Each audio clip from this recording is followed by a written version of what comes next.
Hello everybody and welcome to the United Stand. This is your latest Manchester United news and it is the reaction to this big press conference with Ralf Rangnick. Obviously this is the first time he's spoken to the press, to the fans, since these outrageous leaks coming out from the dressing room about players obviously not being happy, overinflated egos. Amazing, some of the amazing comments we've got. To be honest, I'm very happy. I back Rangnick, I like Rangnick. I mean, I think unlike other managers we've had at this club, I just think he speaks, and I don't know whether it's the European thing, maybe it's even a German thing, but the way he speaks, it's measured, it's efficient, and a very wide vocabulary of words that educate you. So I thought he was very, very good. The question asked to him that I liked the most was the midfielder one. He wants a midfielder. It's very, very clear he wants a midfielder. Look, we're probably not going to get the bluntness of a Conte with Spurs in relation to him wanting players. But finally, we've got a manager who is willing to speak honestly. And I tell you what, MUTV, I watched it on MUTV, the press conference. Lou Macari was on there. I don't know whether they'll have him on again. MUTV has either changed stance for 2022 or Lou Macari's finished on MUTV, because his words, very reminiscent of what you've been saying and I've been saying on this channel over the last few days. Talking about the players, he says, anyone kicking off in the dressing room, kick them out, get rid of them. And I'm talking about the players doing that, by the way. You've got the money, you've got the lifestyle, what more do you want? I'm getting annoyed. I should be watching 11 happy players enjoying the game, but I'm not detecting that. I don't see 11 happy players, and they are second to most balls. Where's the aggression gone? That's from Manchester United TV. Now, I agree that MUTV shouldn't be doing that because it's Manchester United TV.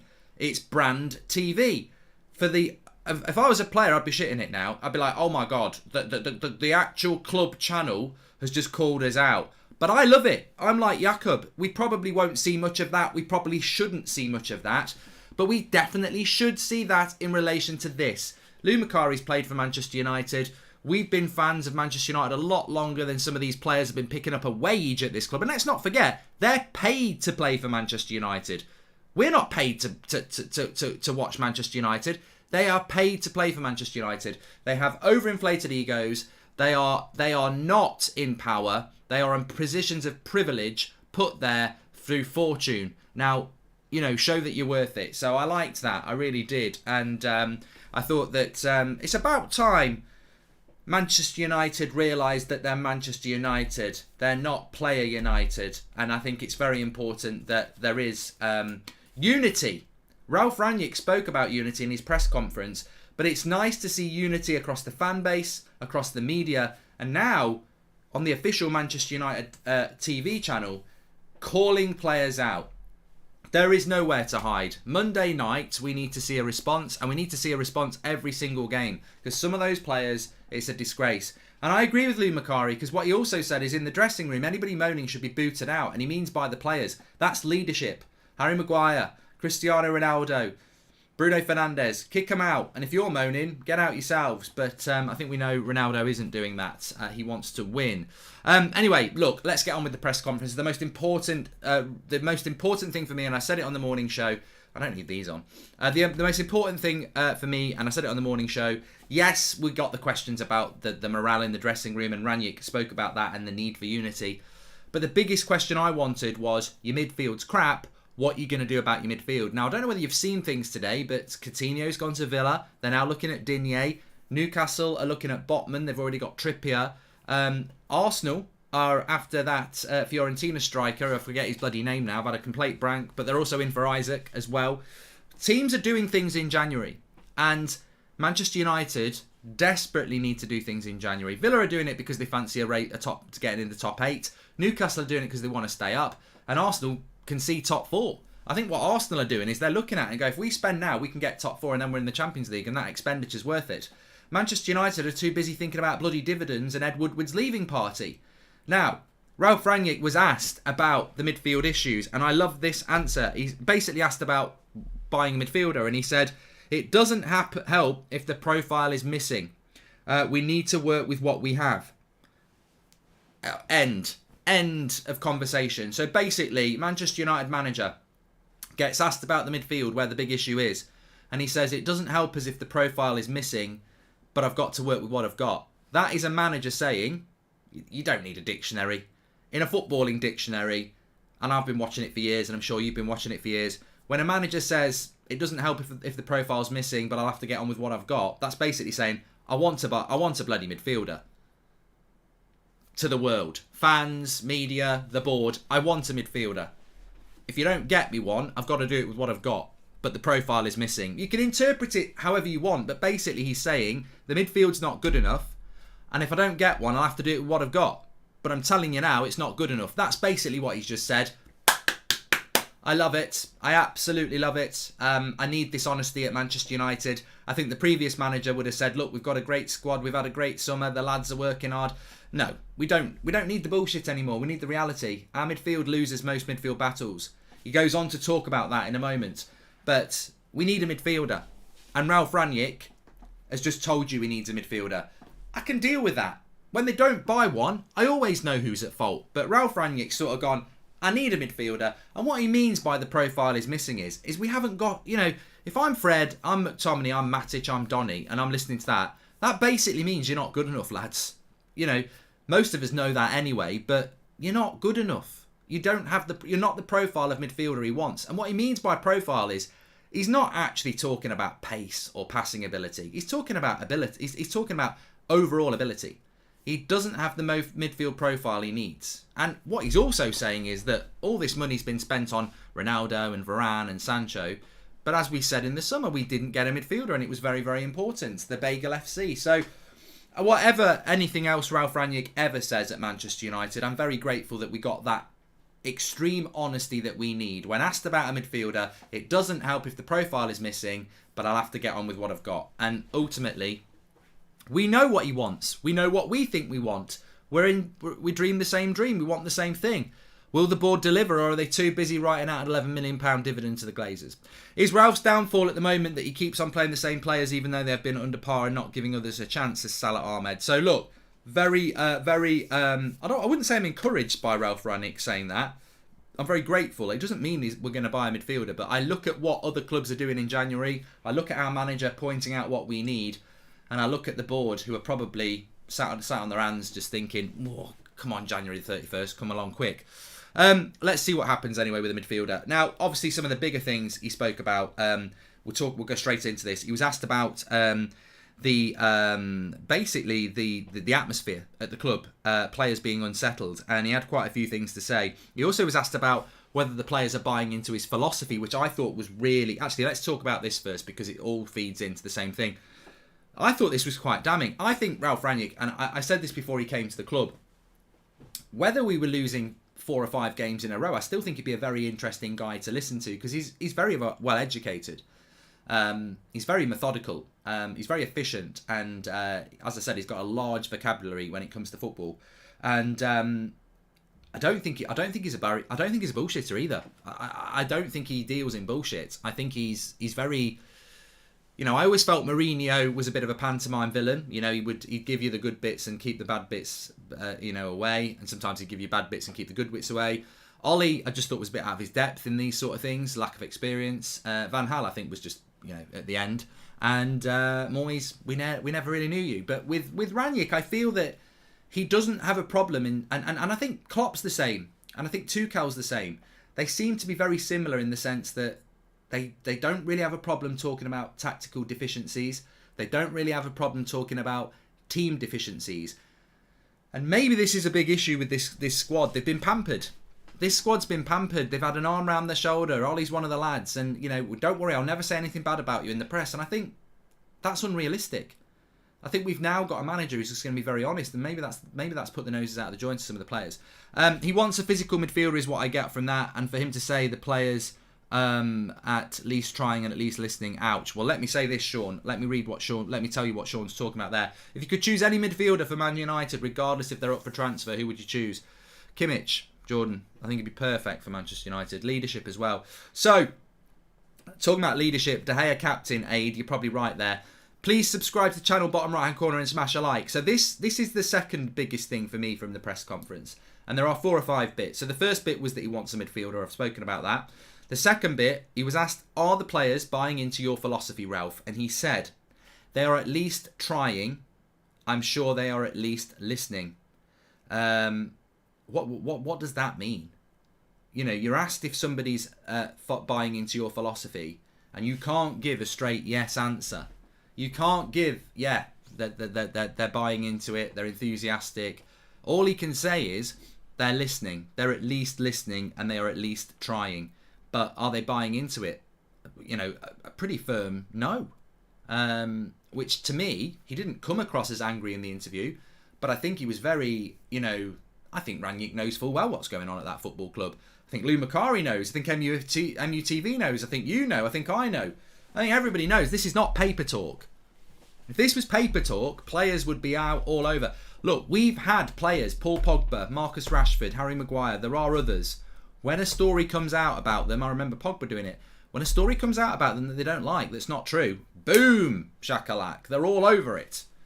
Has any player come out to say that this isn't true this week? It is true. I know. I mean, I'd never do it. I could go on Instagram DMs, show you 3, and you'd know who they're from and what it says. But it is true. And one of them just says, yeah, it's true. But the reality is, it's true. Everybody knows it's true. That's why Lou Macari's just acted like that on MUTV, because everybody knows it's true. And everybody's disgusted with the players. And Ralf Rangnick knows it's true, and he's disgusted with the players as well. So when he gets asked a question, are the players buying into your philosophy? He can't sit there and say, no. I don't think that press conference got delayed by an hour because he got caught in the bloody rain. I think he got delayed because the questions he was going to get asked, he needed to be going through them with the club and agreeing on what he could say. Because I would imagine Rangnick would probably like to say, no, they're not buying into it and I'm disgusted. And the club have probably spoke to him and said, look, how can we do it that pleases you but doesn't throw the players under the bus? And I think that's the best way you can do it. That's the best way. Are they buying into your philosophy? Well, they're trying to. They're at least listening. I mean, that is not good on the players. That is not the answer we should be getting. Are the players buying into your philosophy? 100%, of course they are. You know, they're working hard. It's difficult. Obviously, we've had the COVID break. You know, new manager halfway through the season, very competitive. You know, I've got my own ideas, and it's going to take them some time. But everyone's working hard. We didn't get that. They're at least trying. They're at least listening. That's damning on the players. It really is. Noah says, I've given up. Unfortunately, I think Man United are going to have to get relegated to get the full reset we need before any changes. We're done. And quick question, do our players miss Carrick and McKenna when they play for their international teams, says Camera Kieran. Good point. So Ralf also went to say that they're at least listening. I'm sure they are trying to follow the advice. We conceded less. We've conceded less goals since I've been here, but it's about the balance between the offense and the defense. He was asked whether players are unsettled. He said, we have players. Again, you can start imagining who these players are. We've got players whose contracts are expiring soon in the summer. Obviously, Lingard and Pogba are 2 that I can think of. Mata would be another one. I don't know what Matic's situation is. So he said, we've got players. This is about players being unsettled. We've got players whose contracts are expiring soon in the summer. We've got 1 or 2 wanting to leave. It's about players being professional. Every player has an opportunity in training. And if they don't want that opportunity, I'll address it with them directly. So, I mean, this is not what... Look, I don't feel sorry for him because I think he's good enough to deal with it. But this is not normal for a man. This is not normal for any manager. To take over a job. I mean, did Conte get this? Did Klopp get it after Rodgers when he came in? I think he came in October. Like, this is really unusual for a club to sack a manager that needed to be sacked. Like, we've just been beaten again, smashed out the park by Watford. And other teams had done it. I don't think anybody in the world could sit here and say, I understand the players being arseholes because Ollie shouldn't have got the sack. Like, we all like Ollie, but, you know, he overstayed his welcome by a month, to be honest. But I don't think anybody would say Ollie didn't deserve the sack. So I've never known this before. I've never known a situation where a manager's been sacked and then in his first month, he comes in and he's got mutiny. Like... It's weird, and it can only happen at United because of the sort of players that we have in our squad. Overinflated egos who think they're better than they are.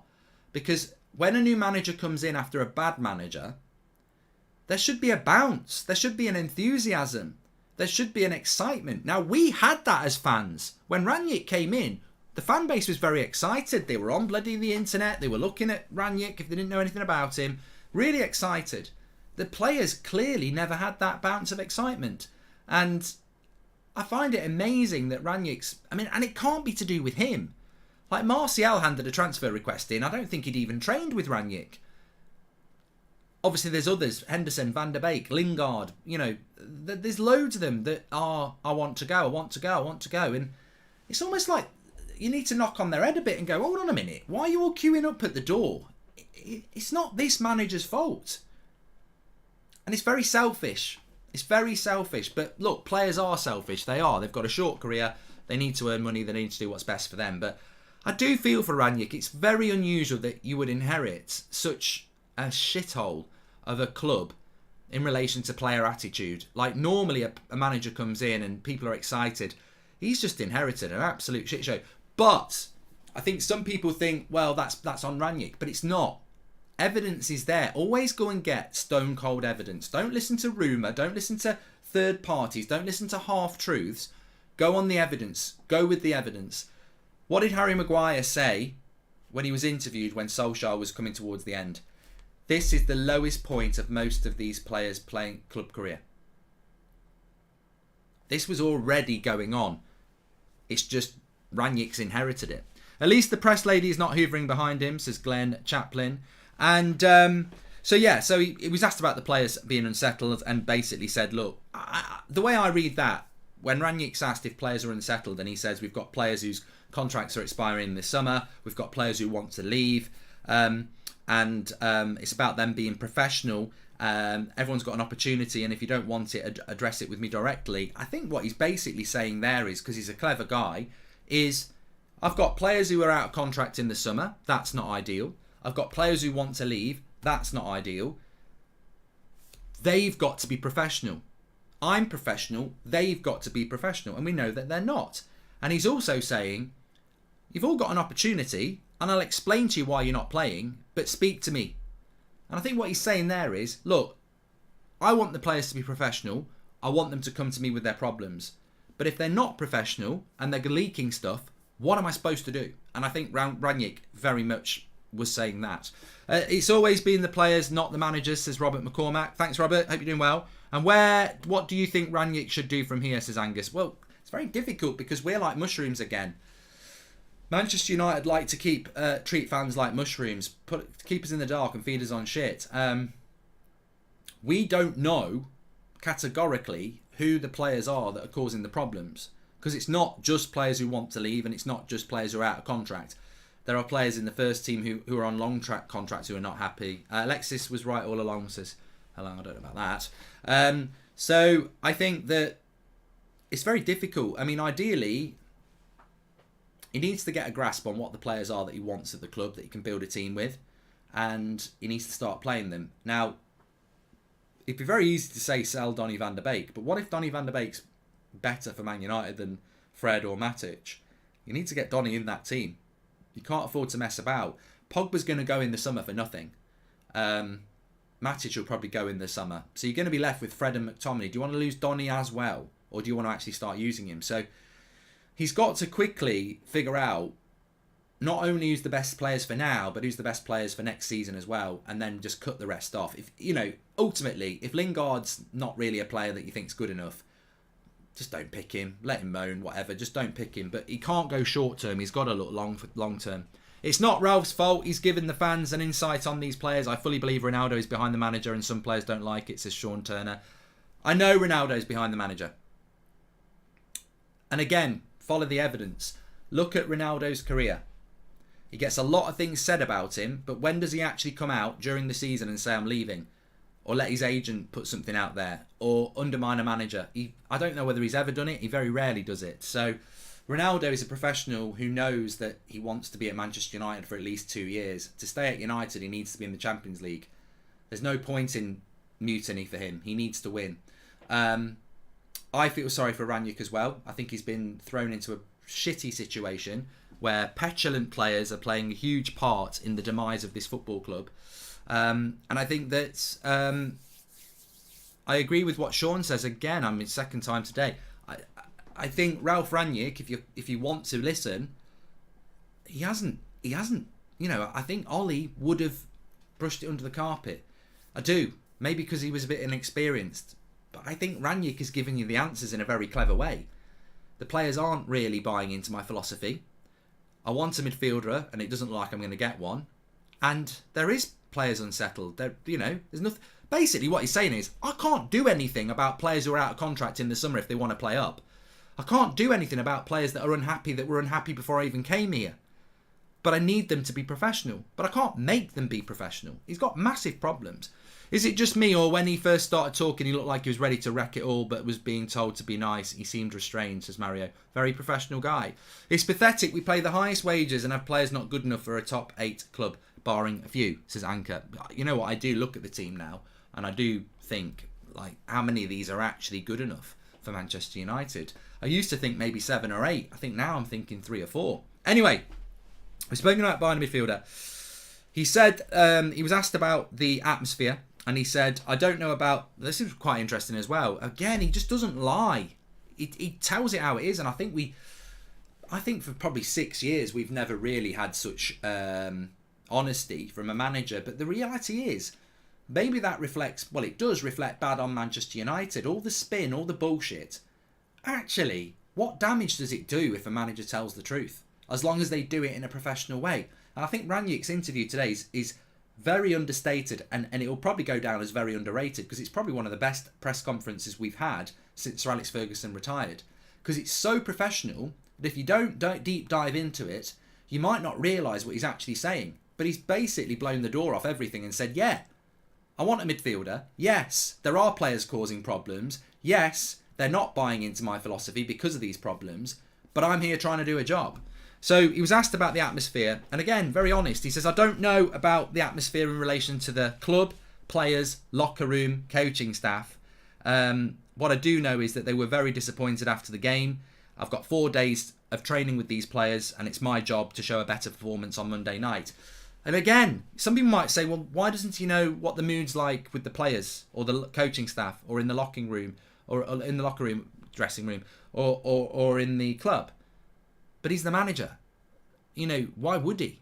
And what that alludes to me there is, to his face, he's probably not aware of any issues, but obviously he doesn't know, because there clearly are issues, and people are talking behind his back, which we know anyway. Ralf is struggling to find Bruno's position in the team. Clearly no manager has thought Donny can play centre mid, but only a cam. I can see why he isn't playing Donny, says Sid T. He was then asked if there are issues beyond the coach. And he said, look, these issues beyond the coach are the same at all clubs. You know, I've got a very big squad, like some clubs do.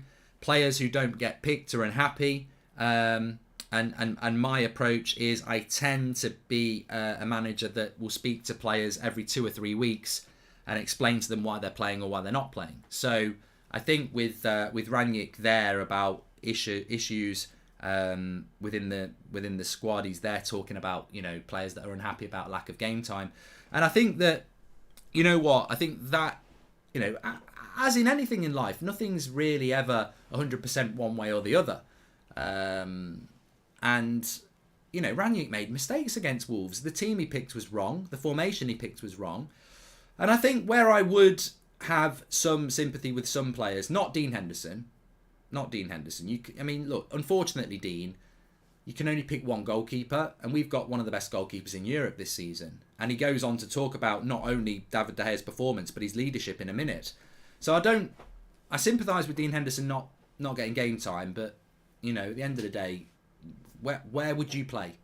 You can't drop De Gea. It might cost us a game, so you can't do that. But I do sympathise with people like Donny van der Beek, Eric Bailly, Diego Dalot, those sort of players, because they were massively underused by Telles as well. They were massively underused by Ollie. And that was Ollie's decision. And he massively underused them. Then a new manager comes in and sticks with the players that Ollie used. And that would probably irritate me if I was a Donny or a Bailly or someone like that. That this is a new manager. The last manager stuck with players that clearly weren't good enough. You know, the results show you that. And yet we're still using those same players again. So I do sympathise with those players. But look, Ralf said, look, every 2 or 3 weeks I look at it, and maybe that's what he's looking at. So for me, Monday's a big game because will Donny get a start? Will Delot start? Maybe Lingard, maybe Elanga. Maybe that's where we start to see it. Andy and Bruno says, Mark, face it, our club is infested with players who don't care along with owners who are tossers. Ralf will struggle, sadly. Well, the ownership of the club, Ralf, is always going to be a problem. And, it's a bit like Groundhog Day, but it's true. Brian Robson comparing Richard Arnold with Sir Alex, hailing him as a transfer genius. The PR machinery is shameful at this club. Look, that's it. I didn't see most of Brian Robson's career. I saw all of Roy Keane's career, and lots of people I respect tell me that Brian Robson was better than Keane. Well, Keane's the best I've seen in a United shirt as a leader and, a catalyst and a midfielder. So Robson's a legend of this club. I also heard Peter Schmeichel talking about Richard Arnold as well. But what you've got to remember is when any ex-Manchester United player talks, just check if they're an ambassador for the club. Because if they're an ambassador for the club, they're on the payroll of the club. And if they're on the payroll for the club, we've just had a manager who was a legend of the club who ended up annoying a lot of people because he was a puppet for the club.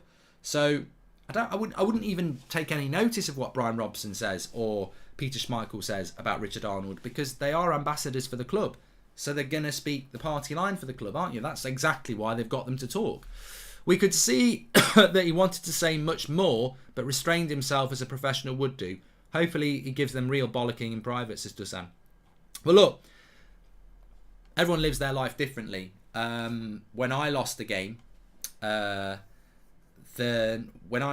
football, I couldn't wait for the next game, and I can't wait for Monday night. I can't wait for the following Saturday against Villa in the league. I think these players, they need to be hungry. That's what they need to do. Our next game is huge, says Nick P. How some of these players respond will be telling. They've literally been dragged through the mud in the last few days. They have to respond. And this is what Rangnick goes on to talk about. This is well timed by Nick there.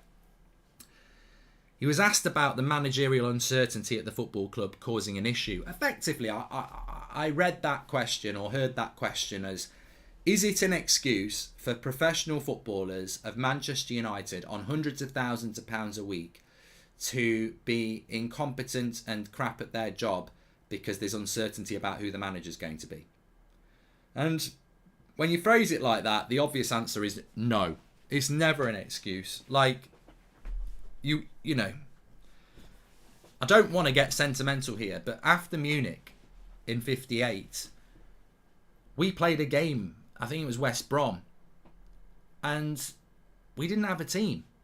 We called in favours, reserve players, some people who'd actually, I'm pretty sure Harry Gregg played in goal, who'd been in the crash, and others. And this was days after the Munich tragedy, when our manager, Sir Matt Busby, was fighting for his life. Now, that was 1958. It's a long time ago, and it's ingrained in our history. But the only point of history in football or in anything is to learn from them things that happen, but also make it be something that defines you. If Manchester United can lose players in a plane crash, in a tragedy, and somehow find a way to put a team together to play a few days later, I've got zero sympathy for players who are on ridiculous amounts of money, putting a Manchester United shirt on and moaning about an interim manager. And it brings it home, doesn't it, what these players have done this week. The petulant, spoiled behaviour by overinflated egos, and many of them shouldn't even be here. I have no sympathy for them. Absolutely none. For me, it all started when this board decided to not take action before that international break and get a new manager. I will back Ralf until the end, says Sharath Kamath Fitness. Robson was utterly world class on the pitch. If only there was midfielders like him we could buy. Yeah, Andy and Bruno, I wish I'd seen more of Robson. When I saw him, he was sort of coming towards the end, but all action midfielder. So anyway, Rangnick was asked about this. Is the managerial uncertainty an issue? He said, look, Wolves was a setback. We need to work together. We can only get better on the ball by working together. And he's right. You think about it. Very simple, actually. Renate, thanks for the sticker. If you think about it, if you want to have a Manchester United that's good on the ball, then everyone needs to work together. Like, you can't be ignoring passes or being greedy. Pep Guardiola's football would never work if you dropped Scott McTominay into his midfield, or you had, people ignoring Ronaldo's runs and shooting from 40 yards. Or Fred in the midfield, or Matic in the midfield. It wouldn't work. Man City's strength is their team ethic, to pass and move, to keep the ball. You're only as strong as the team. And that's what Rangnick's saying. We need to work together. Wolves is a setback. We have to be together. We have to be united. We want to be a team that's good on the ball. We can only be good on the ball if we work together. Because if I'm playing in the midfield for Manchester United and I give the ball to Mason Greenwood and he doesn't pass it to somebody else and we lose the ball, well, that makes me look bad, because although I gave you a good ball, that's over. If I get the ball and I give it to Rashford and he shoots instead of playing Ronaldo in, that makes me look bad, because it's not Goldbridge United, it's Manchester United. And I'm not calling out Greenwood or Rashford or Ronaldo or anybody else, but what I'm saying is, their end of the lesson. One player playing the right pass makes no difference if the next player doesn't make the right pass, and the next player's looking for the pass. We're Manchester United, and we're divided, and we need to be united. And Rangnick's right. The only way through this is together. And if you're not part of it, piss off, basically. But it's very difficult when you've got influential players who've been at the club for years, who are off in the summer. What's their commitment? As I spoke about this about Pogba, and I'm not calling Pogba out. It could be a player who knows they're leaving, who's not out of contract in the summer. We play Arsenal or Spurs whenever we play them. It's 1-1 in the last minute, and there's a 50-50 ball to go for, and you're one of those players who's thinking about going in the summer. Is your commitment there the same as the Arsenal player who's trying to overachieve and get in the top four? It's dangerous, the situation that we're in. Hi Mark, it's my 25th today. Mind calling me that word? Sorry to ask, but I had been here since 2015, says Alec. Well, happy birthday, Alec. And I know what you want. And here you go. Happy birthday, you prat. But also, he spoke about. This is a trip down memory lane here. He said, we need to work together. We can only be better on the ball together. It's about passion, emotion, and intensity. And against Wolves, we were only escorting them. De Gea was the only one who showed any leadership in the first half. He was the only one demanding more. In the second half, it was better with the back three. David De Gea should be the captain. Off that, David De Gea should be the captain. He got name-checked by Ralf Rangnick. So, David De Gea, for me, this season is Player of the Year. And he was Player of the Year under Ollie. And for Ralf Rangnick to be name-checking any player this week is a huge amount of praise. So, David De Gea deserves a lot of credit for what he's done this season. But, to be called out after the week that we've had, that just shows you the professionalism of David De Gea.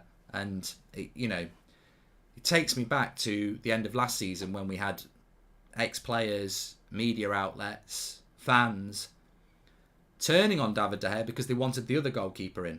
And here we are. I'm just very glad that I stuck with David De Gea because I knew he was a top-class goalkeeper and I knew he was a top-class person and servant to this football club. Could you say the same the other way?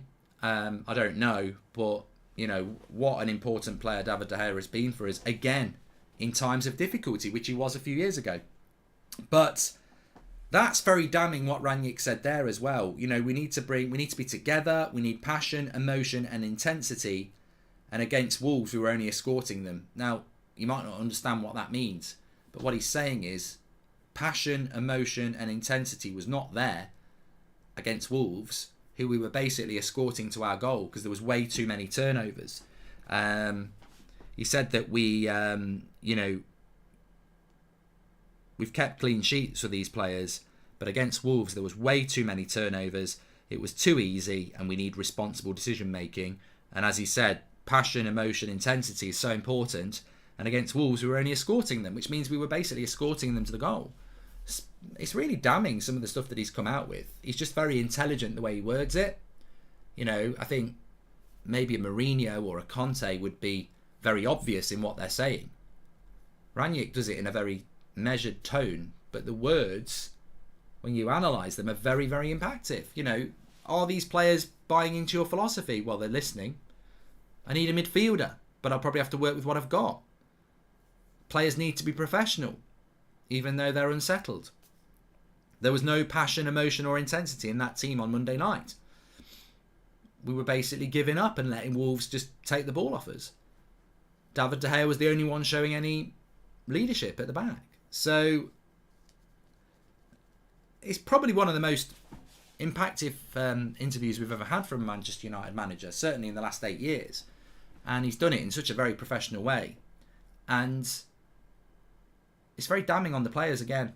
I don't think you come out of that interview and think anything other than respect for Rangnick and what a difficult job he's got, and even more, what a bunch of absolute prats these players are involved in this. And football flips, you know, a couple of weeks, 3-4 wins in a row, we'll all be chanting their names again. But trust is a big thing. You can chant players' names and not trust them, and I think there's a lot of trust gone in these players over the last few years. And to me, this just feels like the tip of the mountain. You know, some of the results, some of their reactions on social media after mediocre wins, you know, the constant we go again after another bad loss. They just don't seem to get it. And I said it a couple of days ago, they just don't get what they've done. They don't understand what they've done this week. They think they're in power, and they're not. You're not. You put the shirt on, that doesn't give you superpowers. The players are beholden to the fans. And if the fans realise what you are, you've got a hell of a battle to come back. Doesn't matter who you are, how good you are. You know, we've had really good players at this football club in my lifetime who, on ability, are fantastic, but the way they behaved ended up with them being disliked. Look at Tevez. Tevez, in a Man United shirt, work ethic was unbelievable, but the way he treated us, he became a snake. Nobody's above being cast away by the fans, and these players need to be very, very careful. What can we do to get better without changing the board, says Bashir? Well, the board need to change, basically. The players wanted out when Ollie was there, but they liked him and didn't want to disrupt the team. Now he's gone, it's their chance to bail out, says Nick. I know you disagree, but Ronaldo is a major problem. His higher than thou attitude, walking off the pitch at the whistle, he's the issue. David, you've spent £10 to basically try and inflict your opinion on 18,000 people, and I think you bang out of order, David. Look, you're entitled to your opinion, but in a grown-up way, if we didn't have Ronaldo, we'd be in the Europa League, and if we didn't have Ronaldo, we'd be mid-table. So how is he the problem? How is he the poison? I also know he's not one of the players leaking information, and he's not one of the players causing the divide in the dressing room. So how is he the poison? I just think that, and you know what? As for this walking off the pitch thing, I'm bored to explain it again, but I can't be arsed with people who... It's like this picture of Ronaldo on his knees celebrating a win, and then Luke Shaw and Harry Maguire look pissed off behind him. It's out of context. It's a half a second photo, and if you play it on, they're hugging him. So I'm not having it out of context with Ronaldo either. The reality is, most of his career he's been moody on the pitch. Most of his career he's walked off the pitch at the end of a game. Most of his career, if someone scores a goal and it's not him, he doesn't go and celebrate with them. It's his personality. It's not stopped him winning Premier League titles, La Ligas, Champions League titles, Ballon d'Ors. He's Cristiano Ronaldo. And if you're getting moody about Ronaldo and his behaviour now, where have you been for the last 17 years? Because he's always been like this. I'd love to go into your head for a moment and just understand how you're pinning it all on Ronaldo and not on the obvious people. But look, everyone's got an opinion. All Man United leaks resemble an act of exorcism by Rangnick. We have to stick by the manager if we gave Ollie a fortune of time to fail miserably, says Igor. Mass changes and mass debates required to sort out this mess. We need a structural change from the top down, says Ish. Got 18,000 people watching. Please subscribe, by the way, bottom right hand corner. I'm just going to have a quick check because someone messaged me a minute ago. Club's in a right mess, as we know. And yeah, as I said, even MUTV coming out and taking a pop at the players, which is completely unheard of and absolutely fantastic, because you need that honesty. We really do need that honesty, and it's great to see that Manchester United are doing that. Sorry, I'm just trying to get something here.